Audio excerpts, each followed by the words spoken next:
Lesson 1-9, Order of Operations and the Distributive Property. So we have two parts to this lesson. In the first part, we're going to be talking about the order of operations. This is something that is key to math because it means basically the rule for making sure that everybody gets the same answer. So there are different parts to this. The first is that you work inside grouping symbols.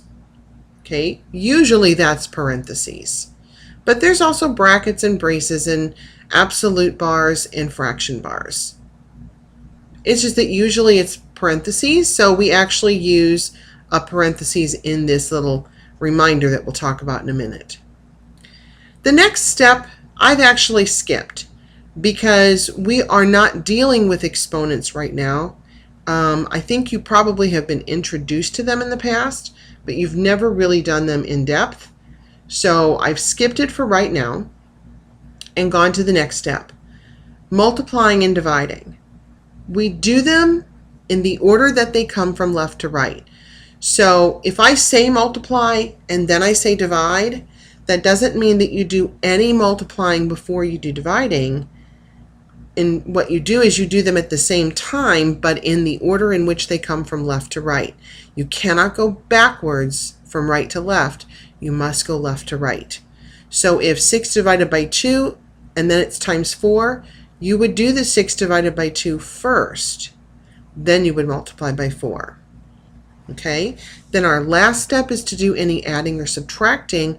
And again, they are like brother-sister. They are at the same time, but in the order in which they come. So if you've got 6 plus 2 minus 7, you would take 6 plus 2 first, then you would subtract 7, just because it comes first left to right. So this is a little reminder of how the rules or the order of operations works. P for parentheses, because that's the grouping symbol most use. The E stands for the exponent, which we're skipping for right now. My dear stands for the multiplying and dividing. And Aunt Sally stands for the adding and subtracting. So please excuse my dear Aunt Sally. There is a video link here to a little song that will maybe help you remember them if you have trouble remembering them, and I will show that to you tomorrow in class. Our second part of this lesson has to do with the distributive property. This is a vocabulary word. You need to understand what the distributive property is. It's a property that combines multiplication and either addition or subtraction. Not both, but one or the other. And we're going to distribute. We're going to distribute the number being multiplied to each part inside a set of grouping symbols. Now, every year they will ask me, wouldn't it be just as easy to solve what's in the parentheses and then multiply? In fact, doesn't that follow the orders of operation? Well, yes, but that's beside the point.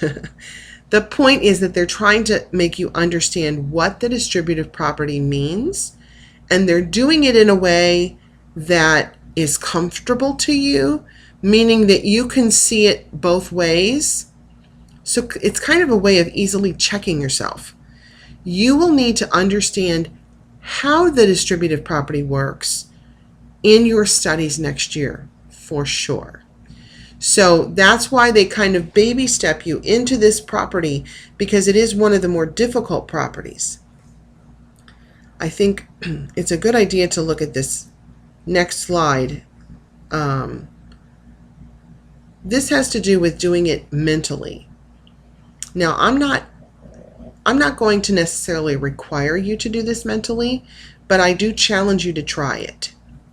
So our steps are that we first change one of the factors to either a sum or a difference of the two numbers, something that's easy to multiply. So for example, if you had 13 times 103, if you thought of 103 as 100 plus 3, then you could probably do this mentally, because 13 times 100 would be 1300 or 1300. 13 times 3, I think most people could also do in their head mentally. So that's 39. And if you put them together, it's 1339. Okay? Here would be an example of one that might be easier to do with subtraction. If you had 22 times 98, 98 could be shown as 100 minus 2. And 22 times 100 is easy because that's just 2200. 22 times 2 is easy because that's 44. Subtracting might be a little bit more difficult there, but that's how you get your answer of 2,156. And again, you would get that answer if you just took 22 times 98, but then you'd be missing the point of this lesson. The point of the lesson is to understand how you take the multiplication and distribute it to each part of your grouping symbol. Here's another example using a decimal. 3.9 times 5. So if you thought of 3.9 as 4 minus a tenth, then you would have 4 times 5, which is 20, and 0.1 times 5, which is 0.5, and when you subtract, you get 19.5.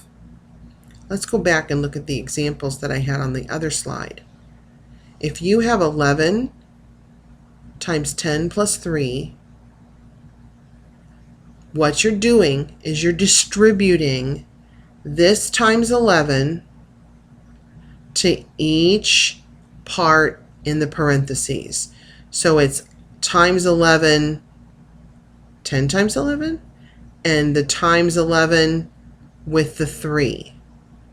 You keep the operation, whether it's adding or subtracting, you keep that the same.